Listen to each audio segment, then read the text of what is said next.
finally here, my dual screen AYN Thor, and I've spent 48 hours with it so far, and there is a lot to discuss. Now, first of all, the unboxing experience was just absolutely lovely. AYN know how to make a device feel premium, not just when it's in your hands, but even when the box arrives, from the magnetic seal on it to the way it opens and the little cards that are slidden at the top. Really nice touch that it makes you feel like you are unboxing a premium product. Unlike the ROG Xbox Ally, when I said the unboxing experience for that didn't really live up to the 500 or even 800 pounds that you could spend on the device, unboxing the AYN Thor was absolutely brilliant, and instantly it had you looking forward to what the device had to offer. Now, instantly getting the AYN Thor in your hands before you even open it up, and it does feel a lot like you would expect from a flip console. It feels similar to the Retro Pocket Flip 2, and it even feels similar to the Nintendo 3DS.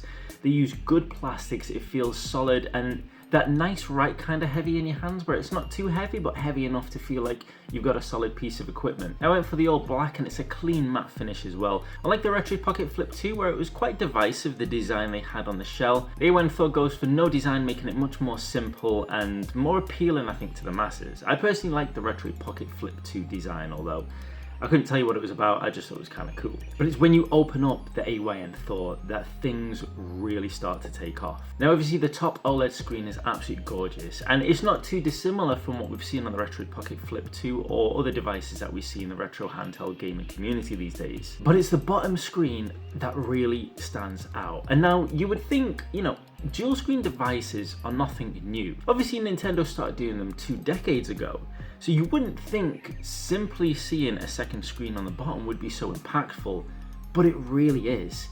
And I don't believe it's simply down to the fact that there's just a second screen and so it looks great.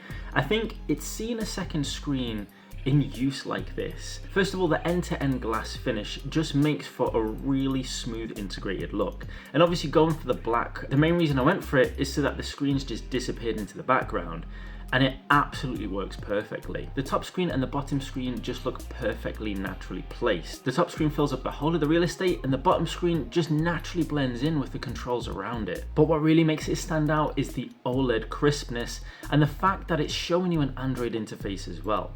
Now, before I got my hands on the AYN Thor, I wasn't sure if the bottom screen would just be like an extended desktop version, but it seems to be its own little standalone screen which gives you access to your apps on Android. Now, obviously the screen can be used for a lot of different things, but the thing that's most important is that it's treated independently, and this is an absolute game changer for what I thought the device was going to offer. And when I say that they're independent, I mean they're totally independent in the fact that you can even change the brightness of the top and the bottom screen separately, so you can have the bottom screen dimmer and the top screen brighter, or vice versa, so they can have the same brightness.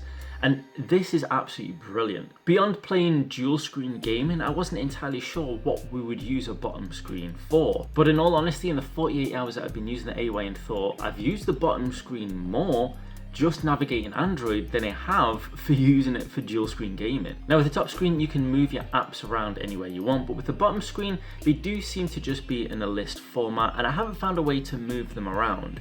I would like to do that to have a bit more of an organization on the bottom, but at the end of the day, you can see all your apps and you can scroll up and down just to access them whenever you want. And when it comes to opening apps, you can decide to open them in the top screen or the bottom screen. And this is where things get really, really useful. Now, before we get into the depths of how useful the bottom screen is, I do want to say that the AYN Thor comes as bare bones as any device I've ever come across. It's more like starting up a mobile phone than it is starting an Android retro gaming handheld.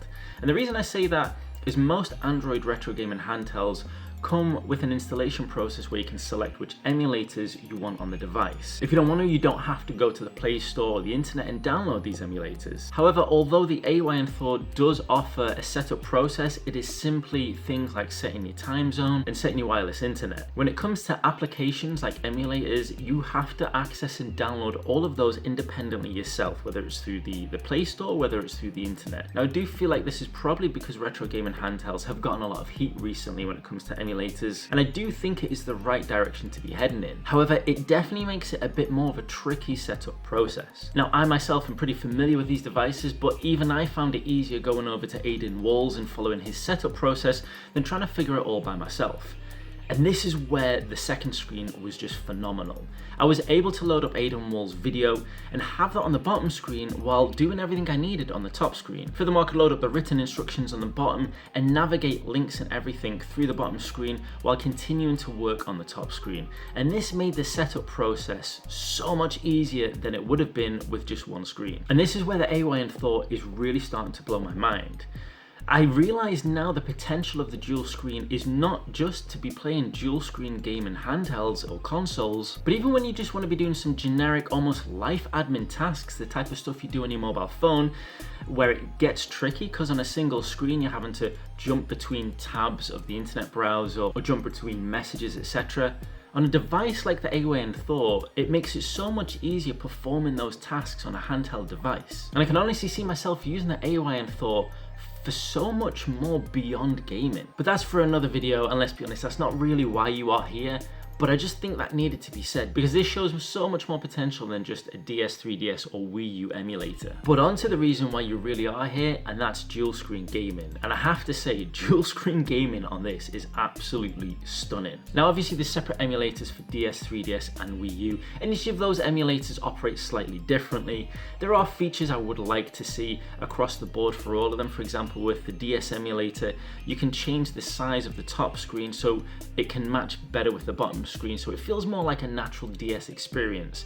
But those are software specific things to do with the emulators, nothing to actually do with the AYN Thor itself. But what's really nice to see is that the AYN Thor comes with enough power that you can upscale DS, 3DS, so you can really get a crisp, high fidelity gaming experience from those retro games. And I have to say, those games look absolutely stunning on these OLED screens. And this brings me on to the end game discussion of this console. Now, I'm not going to go into great depth in this episode. I'd like to do a dedicated episode for that, about this device and about end game devices in general. But the concept of an end game device is one where you don't need to buy another one ever again. There's enough power that it can do everything you need. And I must admit, I did think when I was getting the AYN Thor and I got the Max, I did have this feeling like it was gonna be absolute perfection when it came to emulating everything up to the Wii U. And I think this is where sometimes my personal issues with AYN have always existed. And I don't want to blame the company themselves, but I want to blame the hype around AYN devices. Every time I've gotten myself an AYN device, I have such a high level of expectation of how well it's going to perform with emulation that I'm always left wanting a little bit more. I do feel like I am that kind of person. That's why I never watch movie trailers or never like anybody telling me how great a movie is going to be, because I always feel like the hype outweighs the actual quality of the thing itself, and I always feel left disappointed. And I must admit, going into the AYN Thor, I had that level of hype again. And now don't get me wrong, the AYN Thor is a massively capable device, but there were moments when playing Wii U games where I did start to notice a little bit of stutter. Now, to be completely clear, I only had the system on standard power settings.